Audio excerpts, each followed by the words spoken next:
Saudara, tim pemenangan Ridwan Kamil Suswono berencana mengajukan gugatan ke Mahkamah Konstitusi jika hasil penghitungan resmi KPU DKI Jakarta berlangsung satu putaran. Tak hanya itu, tim Ridho juga mengkritisi partisipasi masyarakat yang tidak memilih di Jakarta sangat besar. Sementara tim pemenangan Pramono Rano sudah menyiapkan tim hukum jika ada gugatan ke MK dan yakin unggul satu putaran. Kita akan bahas bersama juru bicara tim pemenangan Pramono Rano, sudah ada Ciko Hakim, dan juga juru bicara tim SES Ridwan Kamil Suswono, sudah ada Fahrudin Muhtar. Selamat petang Mas Fahrudin, Mas Ciko, terima kasih sudah bergabung bersama kami di Kompas Petang. Mbak Cynthia. Mas, ya selamat sore. Mas Fahrudin, ini pasangan calon Pramono Rano kan berdasarkan hitungan saat ini masih unggul nih di beberapa wilayah di Jakarta. Dan tim Ridho saat ini juga di beberapa wilayah tidak bersedia tanda tangan hasil rekapitulasi penghitungannya. Mengapa nih Mas Fahrudin? Ya, makasih kesempatannya Mbak Cynthia. Terkait tidak inginan tanda tangan di beberapa oleh para saksi, sebenarnya memang sudah disampaikan sebelumnya oleh Sekretaris tim kami, Bang Basri Baco. Beliau menyampaikan bahwa kalau memang diduga di situ terjadi kecurangan, maka itu salah satu bentuk sikap kami. Nah, perlu diketahui bahwa yang paling mencolok dari pilkada sekarang ini adalah begitu rendahnya partisipasi pemilih. Itu cuma sekitar 53,05%. Padahal kalau dibandingkan misalnya 2017 itu 78% dan sebelumnya itu sampai 65%-an masih. Nah, kalau memang itu murni karena tidak ada kaitannya dengan kekeliruan penyelenggara dan yang lain-lain, it's okay lah. Tetapi ini kan ada kaitannya dengan hal tersebut, Mbak. Pertama, kalau misalnya ada yang mengatakan mungkin kelelahan politik, saya kira tidaklah. Hal yang mana nih yang dimaksud dari tim Ridho nih? Itu kan sekitar 9 bulan. Orang kalau lagi hamil aja 9 bulan udah melahirkan, dan yang namanya hamil itu kan cukup lama, nggak ada yang bilang hamil itu bentar. Nah, rata-rata persoalannya adalah karena tidak sampainya undangan kepada calon pemilih. Tradisi orang Indonesia ini kan kalau tidak diundang kan enggan untuk datang, merasa jangan sampai saya datang, ternyata tidak punya hak pilih dan yang lain-lain, itu menjadi persoalan. Nah, kalau misalnya dikaitkan dengan kasusnya, contoh misalnya yang paling buruk diantaranya di Semper Barat TPS 16, itu partisipasinya cuma 21,33%. Ada juga TPS 138 di Penjaringan kurang lebih sama. Oke, tapi gini Mas Fahrudin, artinya dari tim 15,7%. Ya, artinya dari tim Ridho ini sudah memiliki data-data bahwa ada terjadi ketidaktepatan baik soal undangan dan hal-hal yang memang bisa dijadikan syarat untuk dimajukan ke MK. Ya, jadi artinya tidak sampainya undangan ini kan menunjukkan ada semacam pola yang sistematis bahwa ini seolah-olah yang kami sampaikan ya, bahwa ini ada unsur pembiaran biar undangan tidak sampai. Misalnya juga dikaitkan kalau misalnya undangan tidak sampai, bagaimana dampaknya, Mbak? Dampak nyatanya antara lain misalnya kan berarti banyak kertas suara yang tidak digunakan. Nah, kalau dikaitkan misalnya di kasus Pinang Ranti, itu kan sampai ada 18 kertas suara yang akhirnya digunakan untuk dicoblos.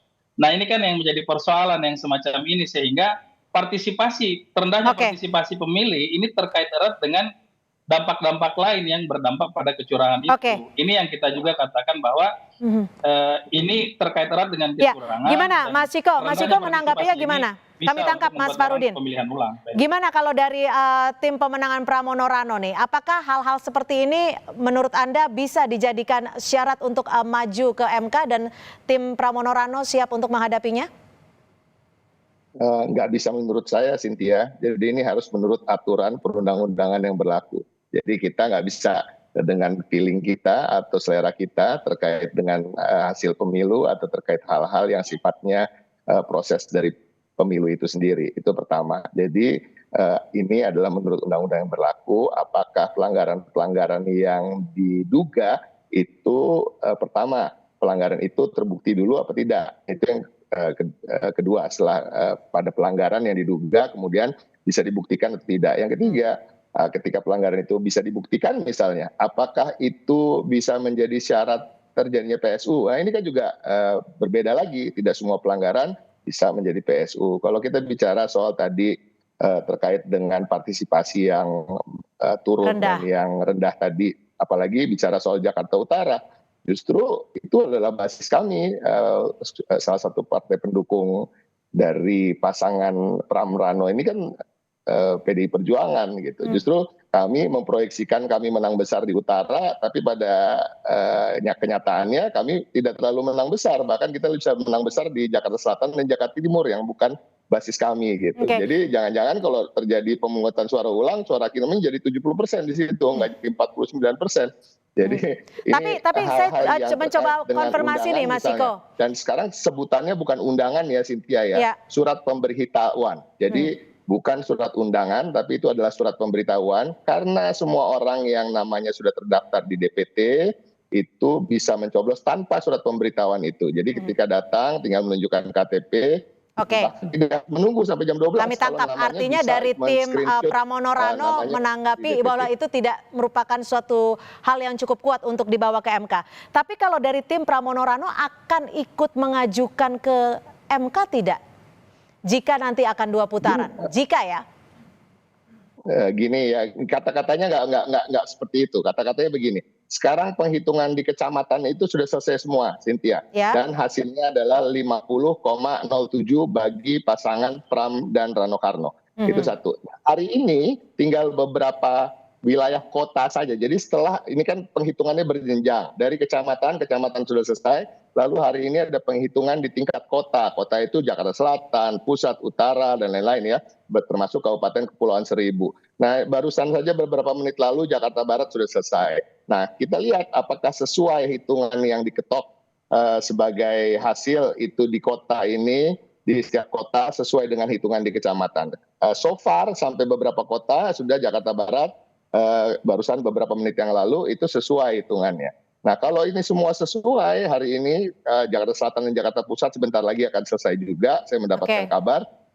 Artinya tetap di 50,07. Jadi kalau hitungan itu tidak ada perubahan atau pergeseran, tentunya ya kami menerima saja karena memang itu yang sesuai dengan hitungan kami sejak awal dari Sirekap, bahkan sebelum ada penghitungan di kecamatan. Jadi hitungannya nggak pernah berubah jauh dari 50,06, 50,07, dan 50,08. Nah, masyarakat juga harus tahu 0,08, 07, 06 ini bukan jumlah yang sedikit karena seakan-akan kalau dalam persentase kan sedikit, tapi jumlahnya itu sekitar 3.000 suara. Jadi rasa-rasanya pemilu ini memang sudah selesai di satu putaran secara de facto, tinggal menunggu keputusan-keputusan yang sifatnya de jure, Cynthia.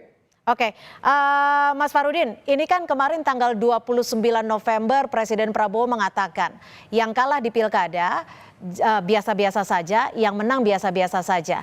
Tapi yang menang bekerja, yang kalah mendukung yang menang. Bagaimana Anda menanggapi dari statement Presiden Prabowo ini? Ya, apa yang disampaikan Pak Prabowo saya pikir benar. Memang sebagai presiden beliau juga adalah seorang wise man menyampaikan itu. Persoalannya kan kita belum tahu ini siapa yang menang atau kalah kan. Apakah memang ini hanya satu putaran atau satu putaran lagi kan berarti ada putaran kedua. Jadi saya pikir itu persoalannya. Nah, bahwa masing-masing memiliki keyakinan ini hanya satu putaran, kemudian kami meyakini satu putaran lagi, ya itu kan dikembalikan kepada keyakinan yang membuat masing-masing. keyakinan dari tim Ridho bahwa bisa ada 2 putaran itu seperti apa sih, Mas Farudin? Gimana? Yang membuat keyakinannya begitu besar dari tim Ridho bahwa nanti akan ada 2 putaran itu seperti apa sih? Keyakinan seperti apa? Dasar-dasar bukti-bukti seperti apa? Begini Mbak, kalau berdasarkan penghitungan, ini kan yang diterbitkan, yang di-upload oleh KPUD Jakarta ini kan hanya C hasil kemarin, C1. Di situ tidak ada tabulasinya.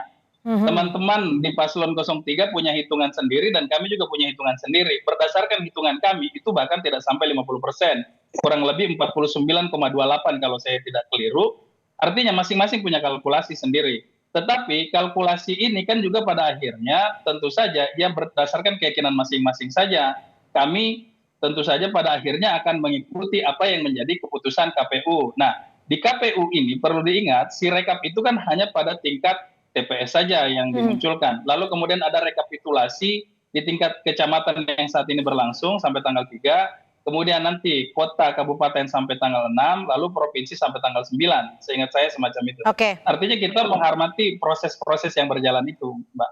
Oke, Mas Ciko, ini kan ada keinginan dari tim pasangan calon Ridho untuk PSU. Di wilayah Jakarta Utara saja diharapkan ada 4 TPS yang diminta untuk melakukan pemilihan suara ulang. Bagaimana tim Pramono Rano menanggapinya?